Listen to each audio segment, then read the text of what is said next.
Nós temos uma grande liderança da direita, que é o Bolsonaro, e eu entendo que o candidato viável vai ser o próprio Bolsonaro ou aquele que ele ungir. Né? Então, na minha cabeça, é o Bolsonaro. A situação dele está muito difícil, né? E ficou mais difícil ainda. Né? Mas quantas vezes a gente já viu situações sendo revertidas, né? Pessoal, quero deixar essa entrevista aqui onde o governador Tarcísio vai dar um show no meio desses jornalistas. Ele vai falar a verdade. Pense num homem inteligente, intelectual, bom com as palavras. Então eu vou deixar esse governador aqui, ele falando sobre como está seu governo, vai falar sobre 2026, a presidência da República, vai colocar cada jornalista militante no seu devido lugar, que vão querer dar umas invertidas, algumas coisas, mas ele é um homem muito inteligente e eu quero deixar esse vídeo aqui para vocês conferir. Antes, se você não está inscrito aqui no canal, inscreva-se, deixa aquele like, curte, comente e compartilha e vamos lá para o conteúdo. Qual foi a sua sensação ao olhar aquelas imagens, a sua reação quando o senhor pegou aquela imagem e olhou pela primeira vez assim e como governador do estado? Rodolfo, isso mexe com a gente, né? É uma imagem que a gente não quer ver. Isso não representa a Polícia Militar do Estado de São Paulo, que é uma polícia bicentenária, é uma polícia de excelência. A gente tem que ter ideia aqui de alguns números. A polícia atende 30 milhões de chamados por ano. 18 milhões viram ocorrência. A gente tem 50 mil chamados que viram ocorrência todos os dias, com 36 mil homens na rua todos os dias, dos 83 mil homens que nós temos. 30 mil fazem com que as viaturas cheguem ao local de ocorrência. Então, a gente tem uma polícia extremamente competente, a gente está vendo os indicadores criminais do estado de São Paulo caindo. A gente tem o menor número de homicídios da série histórica, roubo de carga, roubo de veículos caiu quase 20% no estado de São Paulo.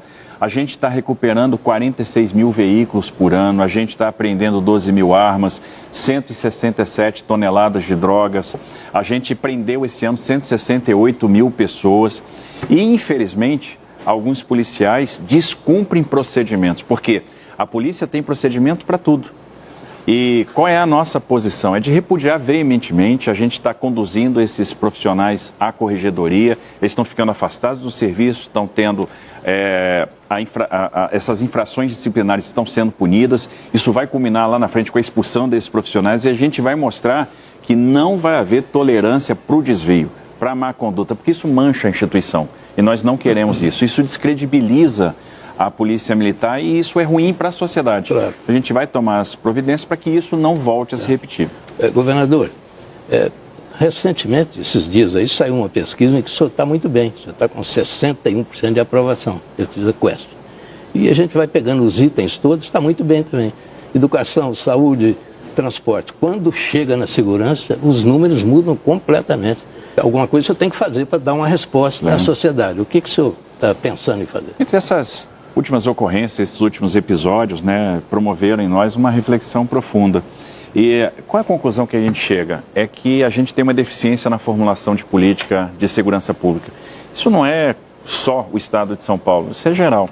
Mas a gente está fazendo essa reflexão aqui para o estado de São Paulo. A gente consegue, com muita clareza, formular a política pública de saúde, formular a política pública de educação, e quando chega na segurança, parece que a gente acaba ficando restrito à discussão de polícia. Vamos aumentar o efetivo, vai colocar câmera, vamos comprar equipamento, mas não é isso. A gente às vezes não faz a discussão do que a gente quer resolver. Qual é o crime que tem que ser alvo nosso? E aí isso tem a ver com a percepção de segurança. Mas o que incomoda o cidadão hoje? O assalto. O cidadão não quer ser assaltado, o cidadão não quer perder o celular. E a gente está formulando política para evitar o assalto. A gente está analisando, por exemplo, a nossa mancha urbana, a gente está casando intervenção urbana com segurança pública, a gente está interpretando o que os indicadores querem dizer e transformando isso em ações efetivas para que a gente possa dispor melhor o efetivo policial. Então, vamos supor, mesmo numa cidade espraiada como São Paulo, né, uma cidade enorme, né, com muitos desafios, se a gente for ver a concentração de crime, ela vai estar em 5, 6, 10% das ruas. Opa, então aqui eu tenho uma dica de que caminho a seguir. E qual a intervenção que eu preciso? É só força policial ou é intervenção de iluminação pública, são mais câmeras, é intervenção na parada de ônibus ou na saída do metrô? Então é essa discussão, essa reflexão que a gente tem que fazer agora enquanto formulador de política pública para melhorar a segurança, diminuir essa quantidade de roubos, dá sensação de segurança para aquela pessoa que perde o celular, que sofre com isso. Então é nessa linha que a gente vai atuar, analisando, interpretando os indicadores, fazendo uma coisa que a gente não fazia. Eu recebo os indicadores criminais todo mês, mas a gente não fazia uma reunião, por exemplo, com a Polícia Militar, com os comandantes de policiamento de área, para entender qual é exatamente o problema naquela área e o que aqueles indicadores estão representando. Eu acho que nós temos uma polícia muito profissionalizada e é por isso que eu digo que a gente não pode confundir os erros de agora, esses erros em sequência, com o que é a polícia militar. Até eu entendo que o combate ao crime não pode ser justificativa para o erro policial. E, por outro lado, o erro policial também não pode ser justificativa para o não combate ao crime. E aí, fazendo hoje, com 2 anos de mandato e percebendo o que eu estou percebendo na rua, vendo o que eu estou vendo, eu já mudei completamente de opinião. Eu vi que a Câmara realmente é um instrumento a favor do policial e a favor da sociedade. E, ora, tem problema nenhum a gente errar e a gente mudar de opinião. E o pessoal acha que mudou de opinião por causa do que aconteceu nessas últimas semanas. Não, a gente mudou de opinião lá atrás. Por isso que quando a gente conduziu o novo processo de Câmara, a gente já conduziu um processo para 12 mil e a nossa ideia é chegar a 15 mil. Então a gente paulatinamente vai aumentar a quantidade de câmeras porque a gente percebe que de fato é um instrumento para a segurança do policial, que ao fim e ao cabo é quem está, é o elo mais fraco dessa história. É quem tem que combater o crime e quem está mais exposto. Quem precisa de segurança jurídica, quem precisa da proteção do Estado, quem precisa de orientação para não descumprir regra, porque quando há o descumprimento de regra, é a primeira pessoa que vai pagar. Constitucionalmente, a gente dá a possibilidade da polícia usar a força. Obviamente, se a gente dá essa possibilidade para a polícia usar a força, ela também precisa da autocontenção, dos mecanismos que garantem o controle interno e a contenção.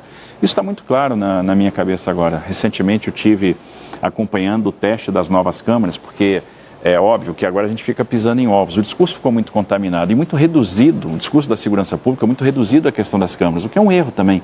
A Câmara é um componente, nós temos diversos outros, né? E obviamente tudo que é feito agora aqui no Estado, quando se fala em Câmara, traz a desconfiança por causa da postura pretérita nossa.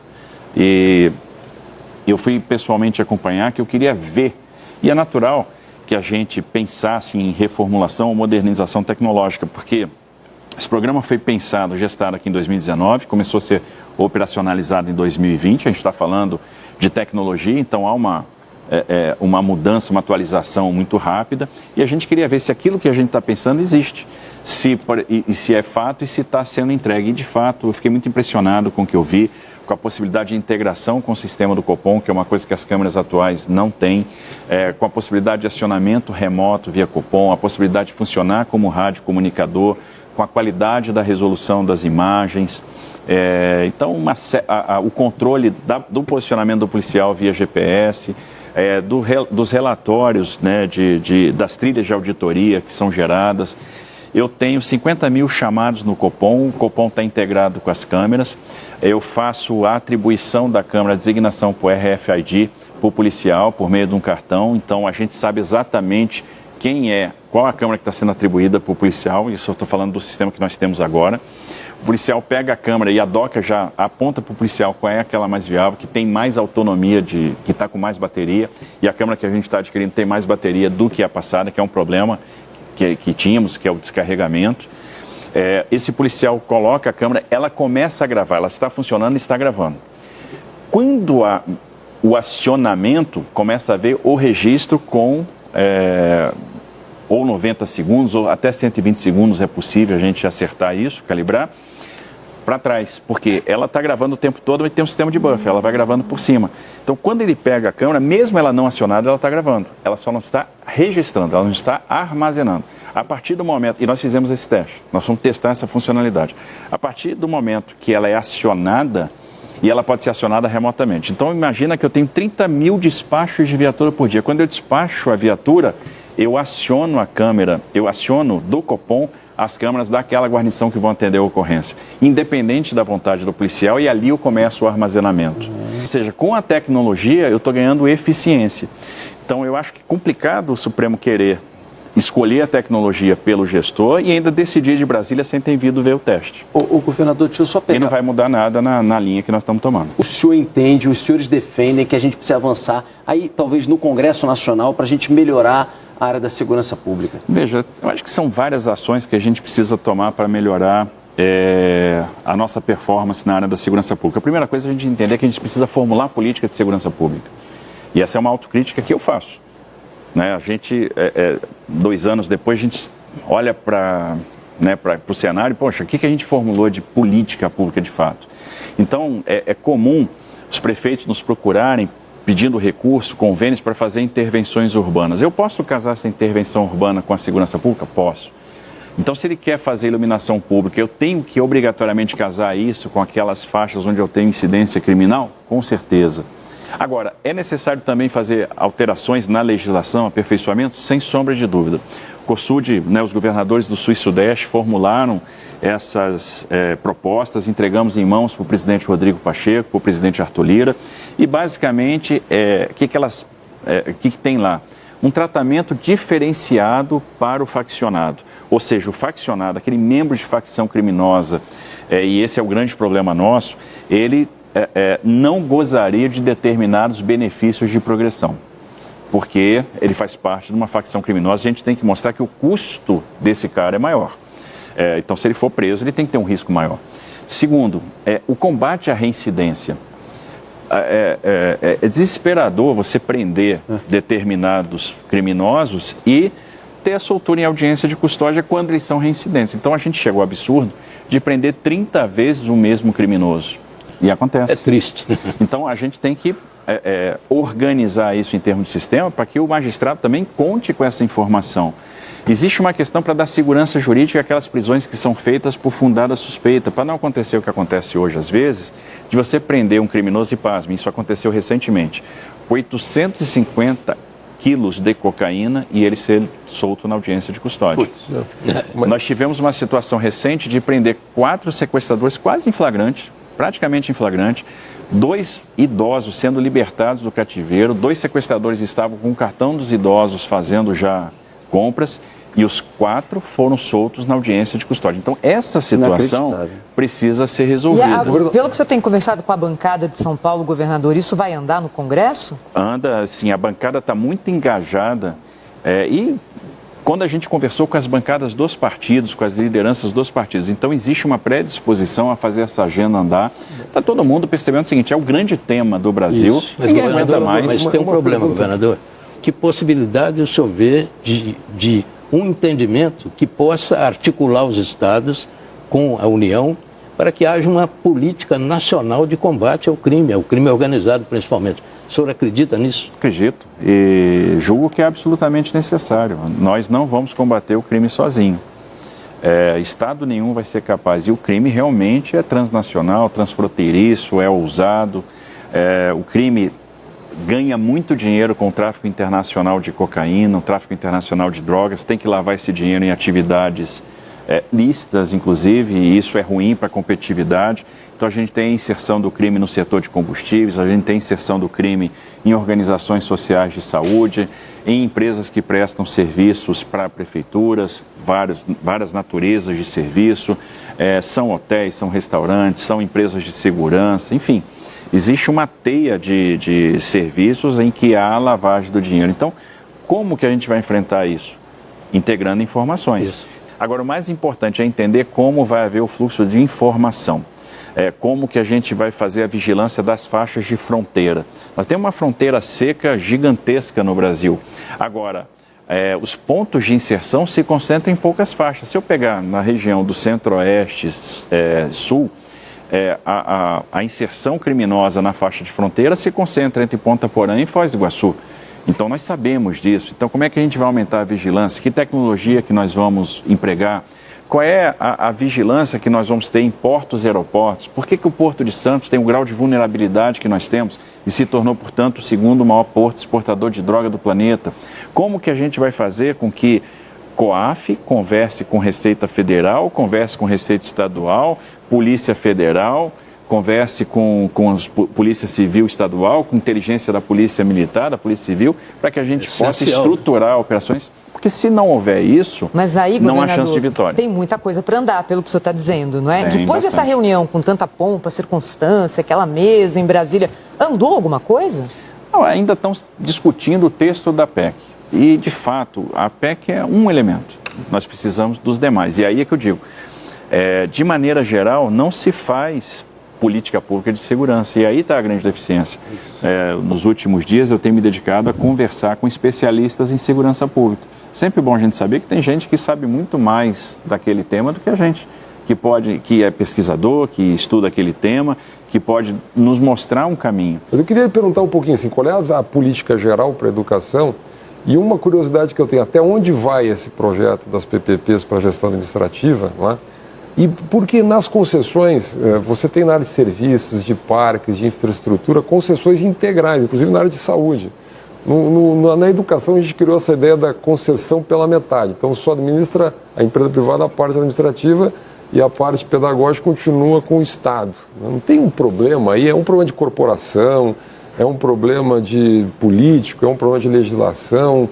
Por que não se avança mais profundamente, como em outros setores, na área de concessões e PPPs, etc.? Eu acho que esse avanço tem que ser gradativo e tem que ser muito responsável. A gente está conseguindo fazer avanços importantes, a gente estruturou a nossa política de educação em alguns pilares, né? O primeiro pilar, a recuperação do aprendizado. Nós tivemos, de fato, um prejuízo grande com a pandemia, então esse ano a gente conseguiu promover a recuperação do aprendizado em várias turmas. Ano que vem a gente vai reforçar isso, inclusive utilizando alunos da própria rede nessa recuperação do aprendizado. A gente vai ter o aluno monitor que vai ganhar uma bolsa para ensinar o colega que está com dificuldade. Então, ao mesmo tempo, a gente traz um estímulo financeiro, né, para que, obviamente, fomenta a permanência na escola, mas, por outro lado, a gente está atuando... Alunos que tiverem melhor desempenho vão Alunos receber. que tiveram melhor desempenho, por mérito a gente faz a seleção. Nós vamos ter 20 mil alunos monitores que vão ajudar na recuperação do aprendizado dos seus colegas. E, obviamente, a gente está também capacitando professores para fazer essa recuperação. A gente aumentou a carga horária de português e matemática, que eram cargas horárias absolutamente suficientes. O que a gente está vendo? A frequência aumentou muito. A gente tinha 77%, 78% de frequência, a gente está batendo 88% de frequência. Eu quero chegar a mais de 90% de frequência. Outro indicador importante, a gente estava aplicando a prova paulista e nós tínhamos lá 41%, 42% de resultado na prova paulista, a gente está batendo 56%. Viemos com a alfabetização na idade certa, então em apoio aos municípios, até por entender que esses alunos dos primeiros anos do ensino fundamental 1 que estão na rede municipal, uma hora vão chegar na rede estadual. Nós tivemos a aprovação da PEC, que nos permite flexibilizar recursos da educação para a saúde. Algo absolutamente necessário. E é uma iniciativa de desvinculação de receita que é algo moderno, que todo mundo vai ter que fazer. Podemos esperar, a União uma hora vai ter que fazer desvinculação de receita. Porque aí quando você fala, vou mexer 5%, vou deixar flexível, o que a turma faz? E aí vende a narrativa e muitas vezes o pessoal compra, a própria imprensa compra. O governo vai tirar 10 bi da educação, o governo vai fazer isso ou vai fazer aquilo. Não vai fazer nada, não vai tirar nenhum real da educação. Por quê? A função educação está contratada e no orçamento deste ano representa 28% do gasto e eu tenho mais 7% de déficit previdenciário, então 35%. O que eu estou fazendo na verdade? Construindo um seguro para o gestor. Em que medida? Ora, eu tenho, e é fato, casais tendo menos filhos. Portanto, o número de matrículas é decrescente. E eu tenho a população envelhecendo. Então, a pressão na saúde, ela é cada vez maior. Então, a gente tem que preparar o país para a mudança demográfica. A população vai envelhecer. A população vai demandar mais saúde, vai precisar de exames mais sofisticados, vai precisar de leitos de longa permanência. Como a gente está estruturando a parte fiscal do Estado, o que vai acontecer em São Paulo? Aumento de receita. Se vai haver aumento de receita, eu tenho que ter uma blindagem para não ter que, havendo aumento de receita, inventar despesa para educação que eu não preciso, porque eu vou manter a função educação. Então, essa flexibilidade me permite aplicar recursos onde eu preciso e onde eu tenho a maior pressão, que é a saúde. O Kassab é seu secretário, seu conselheiro político, parece, e ligado ao governo Lula, tem 3 ministros do partido dele lá, e ele diz claramente, o governador de São Paulo vai se candidatar à reeleição. Ele é jovem ainda, tem 49 anos, depois em 30 ele vai para a presidência. Essa é uma pergunta que eu faço. Mas pergunto acrescentando o seguinte, a direita no Brasil saiu como resultado bastante claro dessa eleição. Uma direita mais moderada levou vantagem, né? São Paulo foi a vitória da moderação, não há dúvida sobre isso, em outros estados também. Como é que o senhor avalia esse quadro todo? A direita vai ter que ter um candidato. A senhora acha que ela sai dividida? O Kassab diz que já é. O Caiado já disse que já é. E o Kassab diz que o senhor é candidato ao governo. Veja bem, eu entendo que a direita fez realmente uma grande eleição, porque ela soube trazer o centro junto, isso é muito importante. A direita tem dois caminhos: se isolar e amargar derrotas, ou trazer o centro e colher vitórias. Se isolar seria ir para a extrema, etc. Claro, e eu entendo que a direita soube fazer a escolha correta. Então, soube fazer alianças, trouxe o centro junto, colheu vitórias. Não estou falando só de vitória eleitoral, não. Ela vai poder colher vitórias importantes, manter, por exemplo, no Congresso, reformas importantes que foram feitas ao longo dos últimos anos, que têm garantido a inércia do Brasil hoje. Ou seja, se o Brasil tem tido uma situação, uma performance econômica interessante ainda, apesar dos problemas fiscais, apesar do excesso de gasto, né, da falta de apreço pelo fiscal, se deve a esse volume de reformas que foram aprovadas nos últimos anos, um volume brutal e que garantiu para nós esse lastro, né, essa condição de caminhar com alguma tranquilidade nesse período. Então é por isso que a economia vem performando. E a direita soube enxergar isso.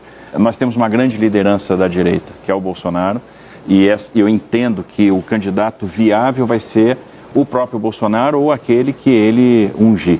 Né? Então, na minha cabeça, é o Bolsonaro. A situação dele está muito difícil, né? E ficou mais difícil ainda. Mas quantas vezes a gente já viu situações sendo revertidas, né?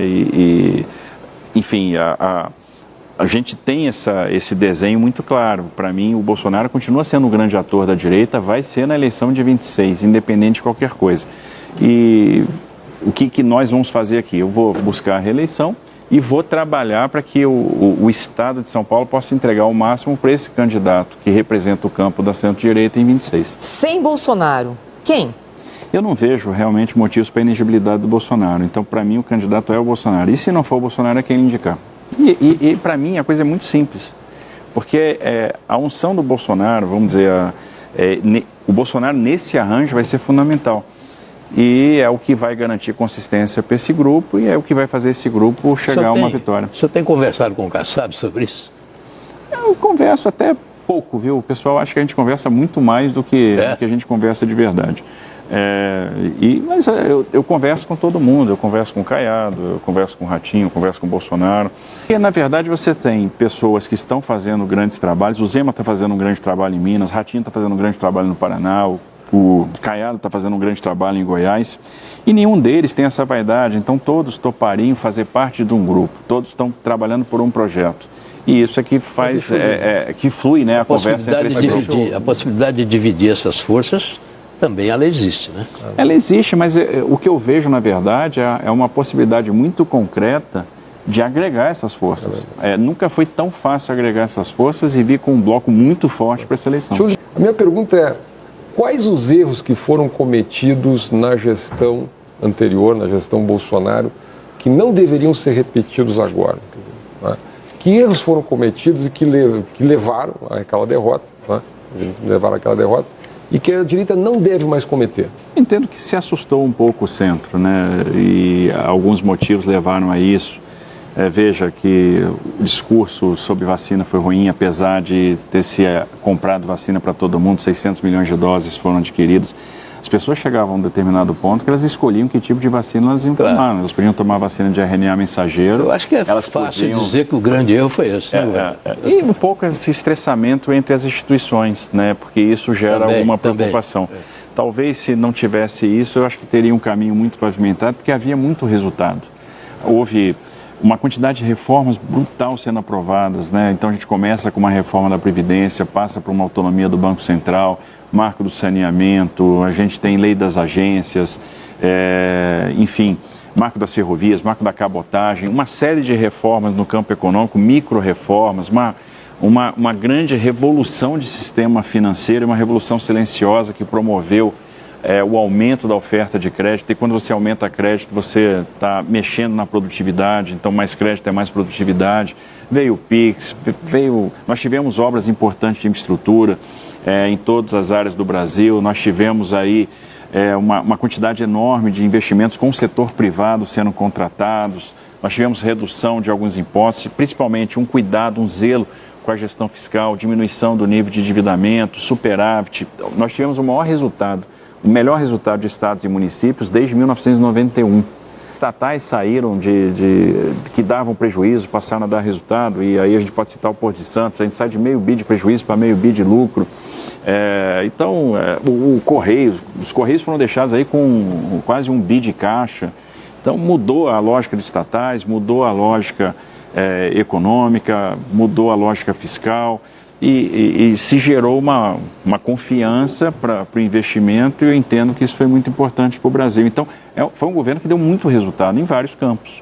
E às vezes por um detalhe ou outro, né, e uma má vontade generalizada em função dos erros que foram cometidos, você acabou tendo uma derrota. Se bem que aquela política equivocada da pandemia não é bem um detalhe, né? Aquilo foi um erro brutal do governo. Mas veja, pelo amor de Deus. E mesmo a relação com as instituições também foi coisa muito grave. Mas se a gente olhar em pandemia, vamos ver o que aconteceu, né? A gente teve o Auxílio Brasil, que foi fundamental para manter. Sim, mas aquela retórica contra a vacina, aquilo tudo. A retórica foi ruim, as ações foram muito acertadas. O trabalho com os governadores foi muito ruim e tal. Aquilo foi um desastre, né? Vamos dizer a verdade. Isso custou caro. Isso custou muito caro. E se você quiser ganhar dinheiro aqui no YouTube apenas postando vídeo, eu vou deixar o link na descrição para você aprender a postar vídeo. Assim como eu estou ganhando, estou postando e estou ganhando também aqui na internet, apenas colocando vídeos aqui no YouTube da maneira certa. Eu vou colocar o link lá na descrição e também no primeiro comentário fixado. Vai lá, aproveita essa oportunidade para que você venha fazer uma renda extra ou talvez até viver disso aqui. Vai lá, aproveita essa oportunidade.